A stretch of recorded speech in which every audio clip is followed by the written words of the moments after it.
and that corporation is going to make well over $1 million on that person's life. Now think about it. If you gave that person $1 million, do you think they're going to go out and steal a stereo 2 months from now? They're going to have $1 million. They're buy a lot of stereos. They can build a house out of stereos. So then what do we do when we take the money away from the police and take the money away from the prisons? Invest in housing, education, drug and alcohol, mental health counseling and services. Although when we talk about funding these different social institutions, we also do have to be aware of kind of the nonprofit complex that's also spreading across this country, where nonprofits are becoming more and more just kind of corporations that are working for the state and maintaining status quo, and more focused on keeping themselves in existence than keeping people from needing their services.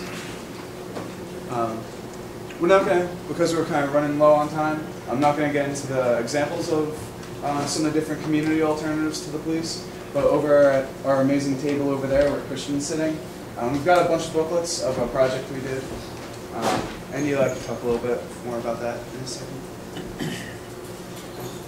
So kind of in the end, but basically what we'd like to see is putting the vast amount of resources that are available in our society to the use of benefiting our people instead of policing and imprisoning ourselves. And from here, Eli's going to talk a little bit about what we do as an organization, and then open it up for question and answers. So some of the things that Rose City Copwatch does are we have Know Your Rights and How to Copwatch trainings. We go on patrols in different neighborhoods. We take a camera, take people, notebooks, and go out for a few hours and watch interactions that people and the cops have, hopefully in the idea of like deterring violence, but also making sure the cops know that they're watched by the people of the city, and we encourage people to know their rights and know how to cop watch so that they can do that as well.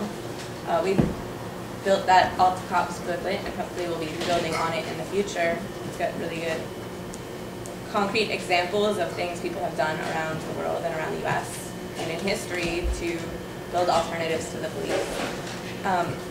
There's also some other really good groups in town that I want to mention, because we did talk about the prison industrial complex and the general outlawing of crimes like graffiti, public drunkenness, that relate a lot to the way that we treat homeless people in society. So I wanted to mention Sisters of the Road and Street Roots, as far as advocating against the sit-lie ordinances and other things that the police get involved in. Fire Frashhour was a group, I think they're still active, regarding getting killer cops fired, ending mandatory arbitration, and getting police contract negotiations open, which it looks like is going to happen. So if you've got some free time, you can go watch contract negotiations. It's super exciting, I swear. Antifa does anti-fascist organizing in town, and they have stickers at the counter. For sure, and there's like two ways I would approach that. First is that when the police do get involved in a lot of these situations, like we can see what happened with Aaron Campbell. Here was someone that was distraught, like definitely in crisis, was freaking out. The cop showed up and killed him, shot him in the back with an assault rifle. Not very good at de-escalation.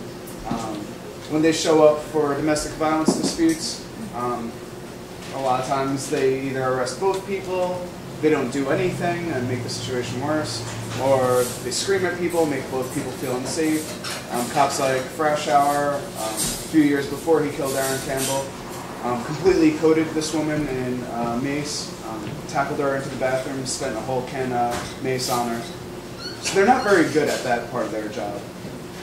Unfortunately though, you're right, like people do look to the cops for this. And it sucks.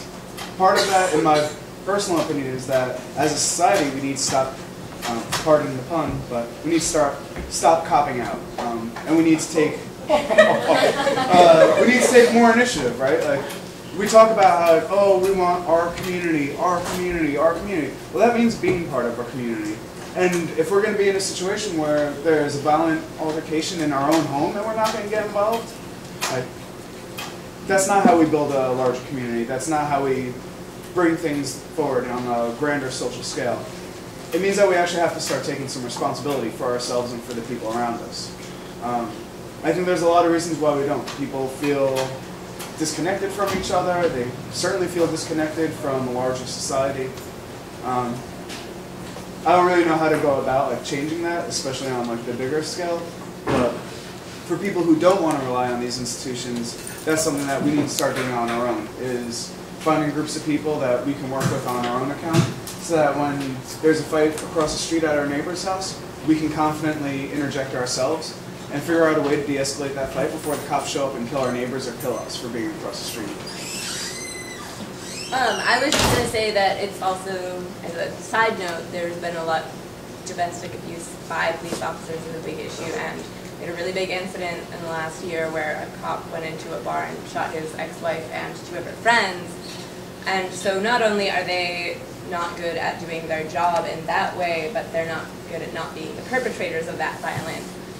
But it is also, on that note, it's very rarely, even when you call the cops, does the end result satisfy your actual needs.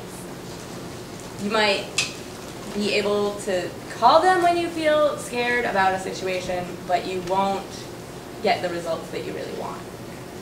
And so we need to create something that looks better.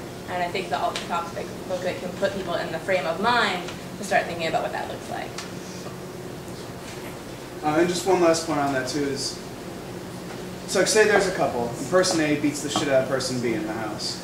Person B calls the cops show up, maybe they arrest person A and try, through some kind of either rehabilitative stance or through some punitive measure, try and get it so that person B never beats the shit out of person A again. Maybe that works, maybe that doesn't. Normally it doesn't. They just reoffend later and try and really strike fear into this person's heart so that they'll never call the cops again. One of the goals that, again, lofty goals, something that we're not even close to doing, is like, as a society moving to a point where like, that situation doesn't even fucking happen in the first place. Like get to a point where we actually know how to take care of each other and interact with each other as human beings, that those kind of situations aren't happening. But I don't think we know where to even start with how to eradicate that from happening for now.